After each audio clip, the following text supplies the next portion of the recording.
What is up, and welcome back to another episode with my Subaru Forester. Today we're talking about something specific, the wheels. More specifically, the tires. Today we're going to be talking about why I think my Toyo Open Country AT3s are better than your KO2s. Over the last couple of years, we have put these tires to the test on the Subaru Forester, as we explored everything from the hardest local trails to the remote mountains in the Rockies, and everything in between.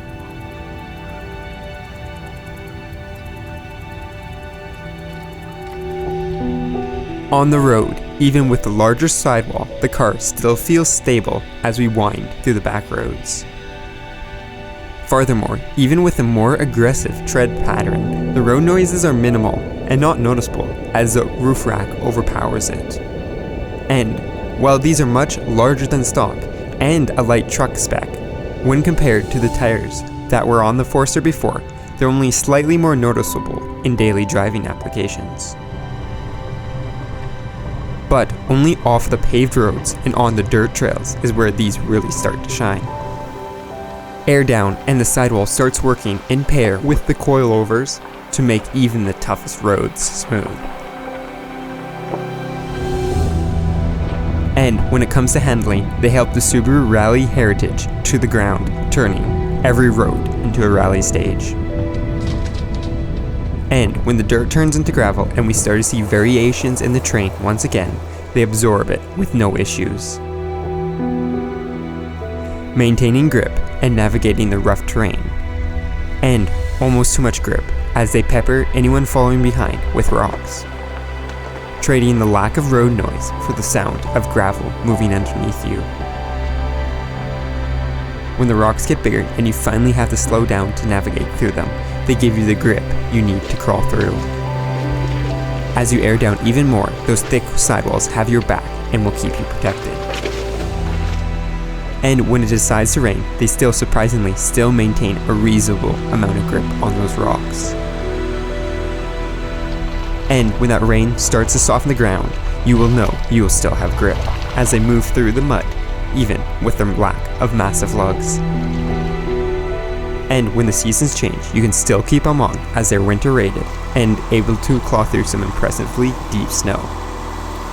Leading us to today's testing. And well, you can see the Foresters put the Open Country's 3s to quite the test. So today we're going to be checking off the final and probably one of the most important pieces of selecting tires, especially if you're living in Canada and you're looking for an all-arounder. Today we're going to be testing it on Ghost Lake out here. We're going to be seeing how it performs in hard-packed snow like this, as well as on our ice road out here. And that's going to give you pretty much everything you need to know why these tires might be better than your KO2s. The first of 3 tests is on a hard crust with fine snow underneath, similar to conditions you would see in one of our Canadian blizzards.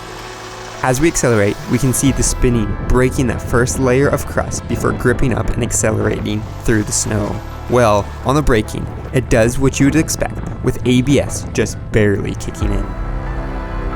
Next up, we have the hard-packed snow, simulating a fully covered road, where upon hitting the accelerator, the wheels didn't even think to spin before moving us forwards. But upon braking, the ABS had to work hard, allowing the wheels to continue to rotate. Good, but not great. And on the final test, the ice test, upon hitting the accelerator, the wheels spun freely due to the lack of traction control. But it got us going impressively fast, especially considering that we were on slick ice. And for the stop, when paired with the ABS, also did impressively well, almost beating out the snowpack test.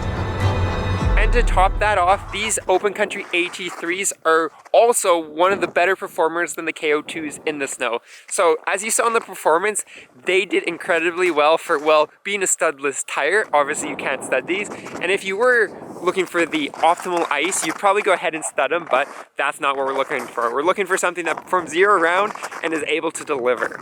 And to top all of that off, these last longer and are cheaper than the KO2. So I don't know why you wouldn't go with some Toyo Open Country 3s for your next all-wheel drive crossover build. Anyways, if you are looking for tires like this, or maybe a set of wheels, or maybe something even a little bit different, and live in Canada, be sure to reach out to me or Austin at Flat 4 Off-Road. Until next episode, peace out and stay humble.